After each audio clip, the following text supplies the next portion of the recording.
Good morning, everyone. My name's Rosie, and I serve on the clergy team here at St. George's.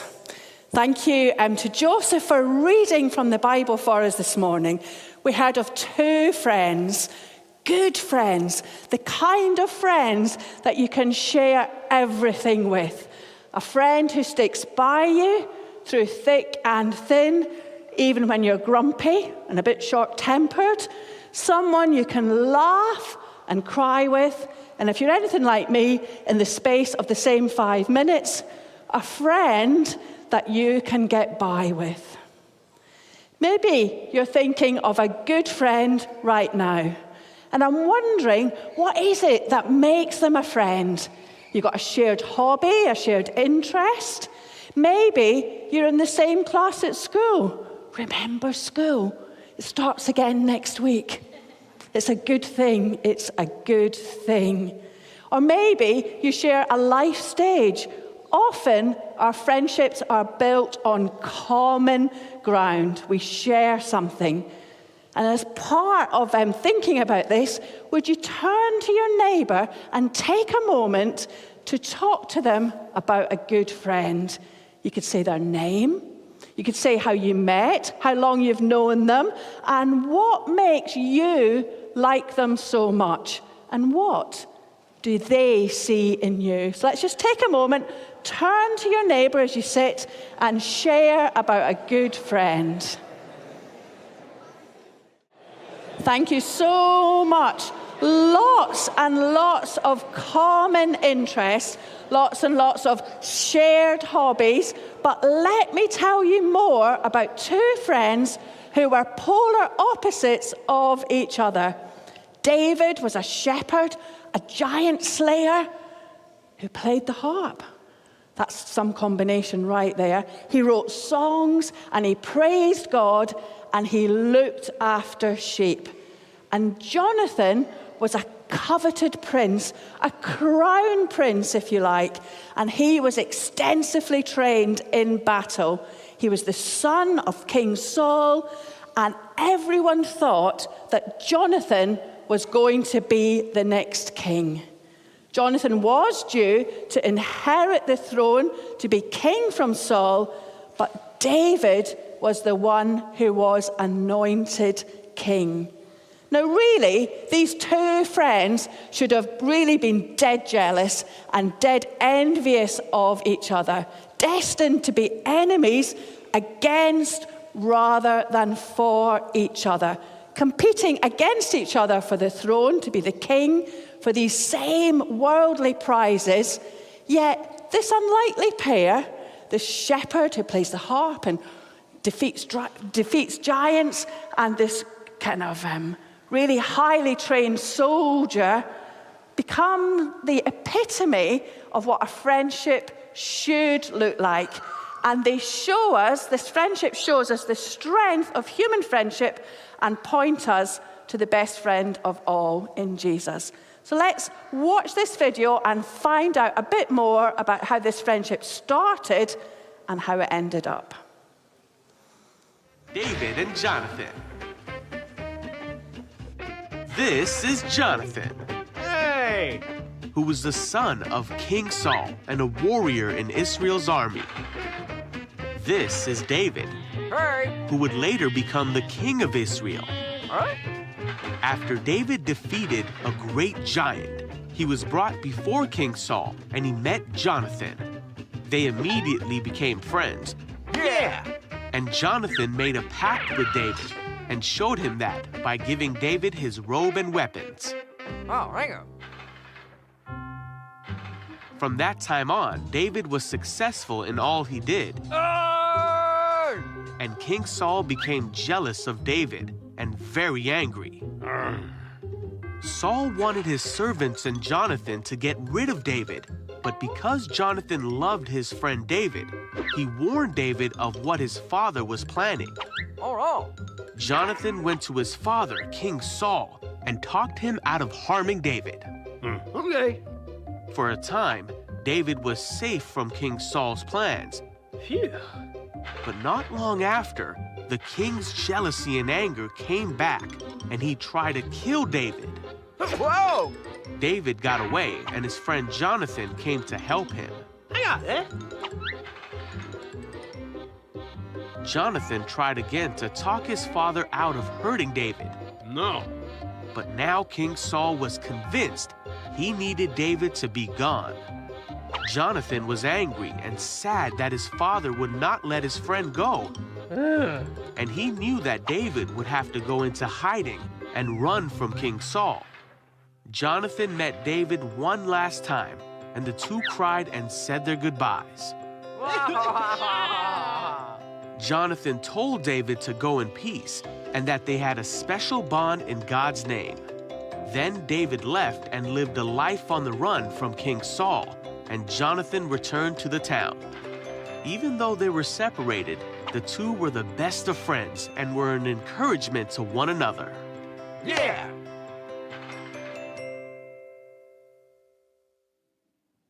Friendship began not long after David had fought with Goliath and won. And David grew up knowing that one day he would be anointed king of Israel, and yet, right from the start, even though they should have been competing for the same throne, they supported and defended each other. And when David heard that Jonathan had died, he wept for him. And even after Jonathan's death, David continued to honor and love his friend by looking out for his son. But I'm getting ahead of myself there. There are three key elements to their friendship which may help us understand what the Bible is saying about this friendship in general, and how it points us to Jesus. So friendship is commitment. A great friendship starts with a great commitment.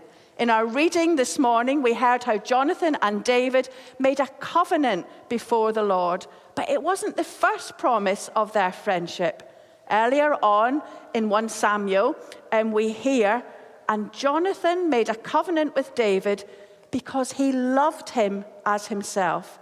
Jonathan took off his robe he was wearing and gave it to David. This covenant or promise to each other goes far beyond any friendship bracelet, as beautiful and wholesome as they are. There's an element here of sacrifice, the significance of Jonathan giving his clothes and his military gear. The verse goes on to say, even his sword, his bow, and his belt, he gave them all to David. And in doing that, he made himself vulnerable in the process. And by doing that, he's acknowledging that David will one day be king. And Jonathan is showing a love that goes beyond personal ambition, family hopes, aspirations. You're my son, this is what you're going to do. It goes beyond all that to a friendship, a commitment. They pledge loyalty to each other, and Jonathan submits to God's will.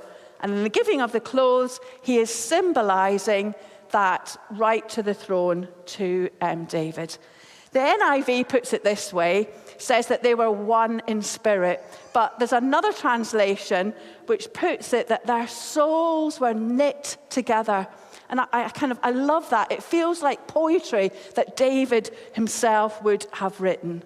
So this spiritual friendship of commitment is in direct contrast with the superficiality of kingly status and battle power, which Jonathan lays aside at the foot of this friendship. So friendship is commitment. Friendship is also loyalty. Now, Proverbs 17, verse 7, teaches us a friend loves us at all times, and a brother is born for a time of adversity. So how do we treat our friends? Do we get jealous when they do better than us? Do we encourage them? Do we stand up for them? Do we feel happy when something good happens to them? How easy or how difficult is it for us to step aside and make sacrifices for our friends? And I was thinking and praying about this I was really struck that while on the one hand, I do think I'm a good friend. I think I'm a good friend. But I can also see at times I've let people down. I get things wrong. I've maybe not been there when our pals needed me. And I've only been able to look out for me and not for anyone else. But I also know, and the Spirit has been helping me to see this, that in all the human messiness of friendships and relationships, that friendship that we have in Jesus is the best friendship that there is. Jesus never lets us down. He never forsakes us or leaves us. And even at times when we feel really far from him, or we think, oh, Jesus, you can't know anything about going back to school, starting a new school, starting a new job, being made redundant. Especially at those times, he is close. He has promised, he's pledged, he's made a covenant to be with us always. And his words, the last words in Matthew's gospel, and I'm sure you all know them, and surely I am with you always to the very end of the age. In all these situations, Jesus is the friend who is with us. So looking to Jesus not only as our friend, but also as the model of sacrificial love and friendship is to look to the friend who's always loyal and who shows us the meaning of loyalty and unconditional love.